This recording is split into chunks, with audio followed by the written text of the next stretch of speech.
The rain fell hard that night, the kind of cold that bites straight through a coat, but nothing could drown out the sound of a little girl crying. Avery was only 7, shaking from fear as she tugged desperately at the sleeve of a man she'd never met. Her voice cracked between sobs as she looked up at him and cried, "Sir, Mommy can't walk. Please, help her." Ethan Walker turned sharply, startled by the desperation in her voice. Behind her, a woman lay collapsed on the ground, pale, trembling, struggling just to breathe. Rachel Carter, a mother clearly fighting battles no one else could see. And in that moment, something inside Ethan shifted. Something he thought he'd buried years ago. If you believe kindness still has the power to change lives, subscribe to Love is Kindness for more stories that warm the heart. Ethan Walker. Most people knew the name. A 35-year-old CEO whose decisions could move markets with a single signature. A man polished, controlled, guarded. Ever since the day he lost his wife, he'd built walls so high that even his 10-year-old son, Noah, struggled to climb them. Ethan loved his boy deeply, but guilt clung to him like a shadow. He worked too much, stayed distant too often, and somewhere along the line, he convinced himself that feeling anything again would only lead to more loss. And then there was Rachel Carter. Early 30s, gentle-voiced, carrying the quiet strength of someone who had survived far more than she ever admitted. She worked long hours, smiled even when life squeezed her tight, and hid her exhaustion behind soft reassurances to the daughter who adored her. But Rachel was running on borrowed energy. Her health had been slipping for months, and she refused to ask anyone for help. Pride, or maybe fear, held her tongue. Avery Carter, her little girl, was everything Rachel fought for. Small, brave, protective in a way no child should have to be. And tonight, she had faced her worst fear, watching her mother's legs give out beneath her. None of them knew it yet, but fate had just woven their lives together. When Ethan saw Rachel collapse again, struggling for breath as the rain soaked her clothes, something inside him snapped loose. He pulled out his phone to call an ambulance, but the operator's strained voice told him help would be delayed. Avery's trembling hands clutched his arm as she whispered, "Please don't let Mommy die." Ethan had lived through those words once before, and he refused to live through them again. Without another thought, he bent down, lifting Rachel into his arms. Her head fell weakly against his shoulder, and he felt how light she was, how fragile. Avery ran beside him, holding onto his coat as if he were the only anchor left in her world. He opened the door to his car and laid Rachel carefully inside. His rules, his distance, his carefully constructed emotional armor, all of it shattered in one heartbeat. For the first time in years, Ethan Walker allowed himself to care. And now, let me ask you, if a little girl ran to you crying for help, what would you do? At the hospital, the fluorescent lights hummed softly, but the tension in the air felt sharp enough to cut. Rachel lay on a narrow bed, her breathing shallow, her lips pale. Doctors clustered around her chart, their voices low but strained. Ethan stood apart with Avery clinging to his leg, her small fingers trembling. Finally, a doctor approached them with a grave expression. He explained that Rachel hadn't simply fainted. She had collapsed from dangerous exhaustion and severe untreated anemia. Months, maybe years, of pushing through pain had finally caught up to her. When the doctor gently mentioned the treatment plan, Rachel shook her head weakly. The cost, she whispered, was too much. She couldn't afford it. She didn't want debt. She didn't want burdens. Ethan wasn't meant to hear that conversation. He wasn't family. He wasn't anyone in her life, but the words struck him like a blow. Avery looked up at him then, her eyes wide, full of fear that was far too old for a child her age. She leaned closer and whispered, almost afraid to speak the thought aloud, "Please don't let them take my mommy away." It was the same trembling plea he had once seen in Noah's eyes on the night Ethan's wife didn't come home. The same night Ethan realized life could shatter without warning, and in that moment, the past and present collided inside him. After the doctor stepped away, Ethan tried to speak with Rachel. He told her it was all right to accept help. He told her she didn't have to fight alone. But Rachel, gentle, tired, proud, offered him a faint smile and refused. She thanked him for getting her to the hospital, thanked him for protecting Avery, but insisted she would manage on her own. And so Ethan left. But as he walked through the hospital doors, the image of Avery clutching her mother's cold hand wouldn't leave his mind. Her tiny voice echoed in his chest. "Please, don't let them take my mommy away." The guilt rose like a tide, uninvited and unrelenting. He remembered the nights when his wife lay in a hospital bed, remembered the breath he couldn't save, the time he couldn't get back, the moments he wished he could rewrite. He remembered Noah's silent tears, the ones he pretended not to see. He had promised himself he'd never step into another family's pain, yet here he was, drowning in the same storm. By the time Ethan reached his car, the decision was already made. He didn't announce it, he didn't tell Rachel.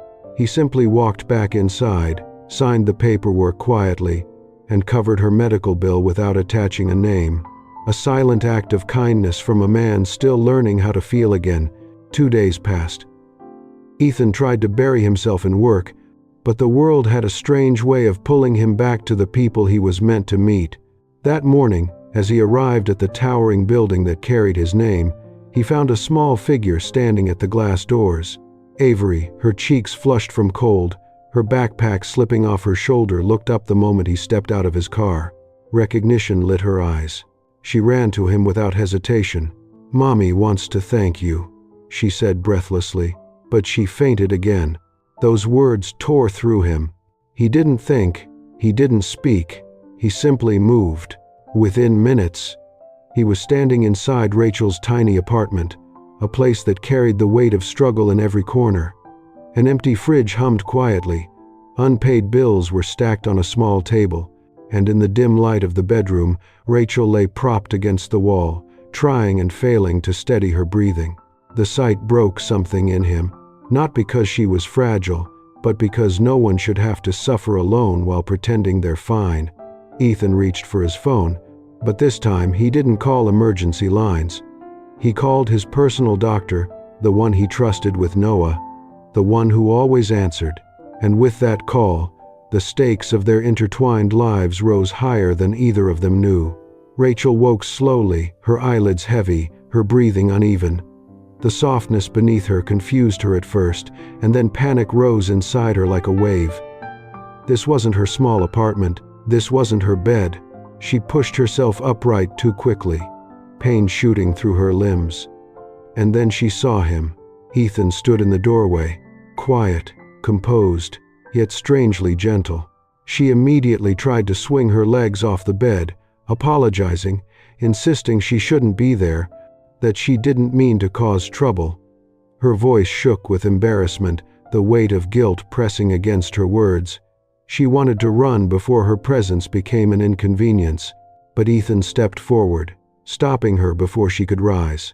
He spoke softly, almost carefully, as if afraid she might break apart. "You're not a burden. Let me help you stand again." Those words, simple, steady, cracked something she had been holding together for far too long. Tears gathered in her eyes before she could swallow them back. For years she had fought alone, smiled through exhaustion, carried a world that rested far too heavily on her shoulders, and no one had noticed. No one had stayed. Until now. She cried quietly, covering her face with trembling hands. Ethan didn't touch her, didn't rush her, he simply stayed, letting her finally break. Avery padded softly into the room, rubbing her sleepy eyes. Without hesitation, she ran straight to Ethan and wrapped her tiny arms around his leg. "You remind Mommy to smile again," she whispered. And in that moment, the connection between the three of them deepened, not loudly, not dramatically, but softly, beautifully, like something meant to grow. But growth rarely comes without storms. As her strength slowly returned, Rachel made it clear she couldn't accept long-term help.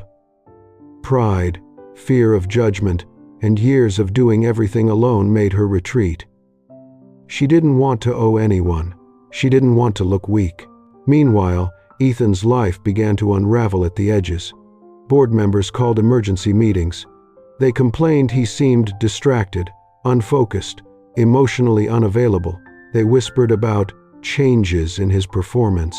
Noah, his son, he watched the growing attention Ethan gave Avery and Rachel with a tightness in his chest he didn't understand. He loved Rachel, but feared being replaced. Ethan noticed, and the guilt tightened further. Rachel sensed the strain and tried to distance herself. She told herself she shouldn't disrupt a man's life, especially not someone like Ethan. She hardened her voice, forced herself to refuse the warm meals he sent, the rides he offered, the time he tried to give. She didn't want to be seen as a charity case, and she didn't want to fall for someone she believed she could never have. But Avery was drawn to Ethan like light, and Noah, guarded but curious, began opening up around her. When the children laughed together, something unspoken softened inside the adults. They found themselves sharing small conversations, then longer ones, then moments of warmth. Neither of them expected. Ethan couldn't ignore Rachel's struggle. Quietly, anonymously, he arranged groceries to appear at her door. A better job lead placed gently in her email inbox. Childcare support for Avery paid without leaving a trace. Rachel noticed it all. Gratitude and suspicion collided in her heart. She felt seen, cared for, but terrified of becoming dependent on someone who had already changed too much inside her. Their connection deepened slowly, painfully. Shared meals at his dining table, filled with hesitant smiles. Conversations that stretched into the night, filled with secrets neither had spoken in years. Ethan's admiration for her strength grew, even as he hid it behind calm words. Rachel saw vulnerability in him, the kind that only appears when someone has lost too much. But both resisted. Both feared the cost of falling. Their hearts whispered possibilities, but their wounds whispered caution. One morning, a letter slid under Rachel's door. She picked it up, opened it, and the world beneath her feet shook violently. Her job contract terminated. No warning, no explanation, just gone. Her hands trembled as panic clawed its way through her chest. Without steady income, everything collapsed: the rent, the bills, Avery's security, and worst of all, social services could step in. She had fought her whole life to protect Avery. Losing her was unimaginable. Fear twisted quickly into anger, into suspicion, into the belief she dreaded most. She stormed toward Ethan's office, her heart pounding, her breath sharp. When she saw him, she could barely hold herself together. Her voice broke as she confronted him. "Are you trying to control my life?" The hurt that flashed across Ethan's face was instant, deep and unguarded. Shock, confusion, an ache that cut through him in a way no business loss ever had. He didn't argue. He didn't defend himself. He simply stepped back, eyes dimming, and walked away in absolute silence. The distance between them, built from misunderstanding and fear, widened dangerously. And that night, alone, shaken, overwhelmed, Rachel collapsed again. This time, far worse than before. 2 days passed in silence, the kind of silence that tightens in the chest and whispers of something unfinished. Ethan tried to bury himself in work, tried to forget the look on Rachel's face when she accused him, but the weight of it followed him like a shadow he couldn't outrun. And then, a desperate knock at his door. Avery stood there in the pouring rain, shaking so hard her small teeth chattered. Her hair was plastered to her cheeks, and her voice broke in half as she cried out the words that ripped Ethan's heart wide open. "Sir, Mommy won't wake up." Everything inside him froze, and then shattered. He didn't ask questions. He didn't grab a coat. He simply lifted Avery into his arms and ran. When he reached Rachel's apartment, the scene hollowed him out. Rachel lay on the floor, her breathing shallow, her skin frighteningly cold. Her strength, the strength she always fought so hard to hide behind a smile, had finally collapsed under the weight of everything she carried alone. Ethan fell to his knees beside her. He gathered her gently in his arms, his voice breaking for the first time in years. "Stay with me, please." His whispered plea trembled with memories he thought he'd buried of a night he once failed to save the woman he loved. But he refused to lose Rachel too. At the hospital, doctors rushed her into emergency care. Avery clung to Ethan's hand, terrified, tears streaking her cheeks. After what felt like endless hours, the doctors returned with careful words. Rachel was stable, but only because they found her in time. She needed long-term care, real rest, real support, more than she could ever give herself. When Avery finally fell asleep in his lap, Ethan slipped into an empty hallway and let the pain he'd been carrying for years finally break him. His shoulders shook. His breath trembled. He hadn't cried since the day his wife died. But tonight, he did. For Rachel, for Avery, for the family he didn't expect to care so deeply for. And if you believe in stories where kindness heals what the world tries to break, don't forget to subscribe to Love is Kindness. When Rachel finally woke, morning light filtered softly through the hospital blinds. The first thing she saw wasn't the machines or the IV line. It was Ethan, asleep in the chair beside her bed, head tilted forward, hand gently wrapped around Avery's tiny fingers. He hadn't left. Not once. Her voice was barely a whisper when she spoke. "Why do you care so much?" Ethan lifted his head, eyes tired yet full of something warm she wasn't sure she deserved. He took a shaky breath, the truth rising from a place inside him he rarely touched. "Because I know what it's like to lose the person who holds your world together. And I won't lose you." The words hung between them, fragile and trembling. Rachel looked away, tears gathering in her eyes. "I was scared to need someone," she whispered. "I thought needing anyone made me weak."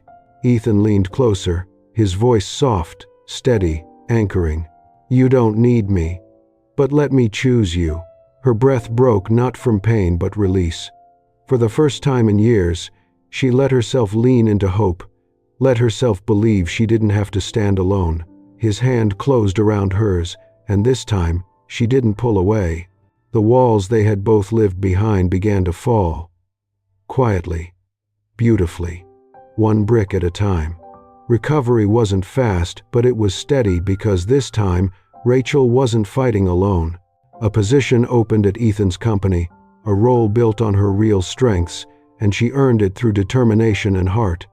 For the first time in years, she felt valued, respected, secure.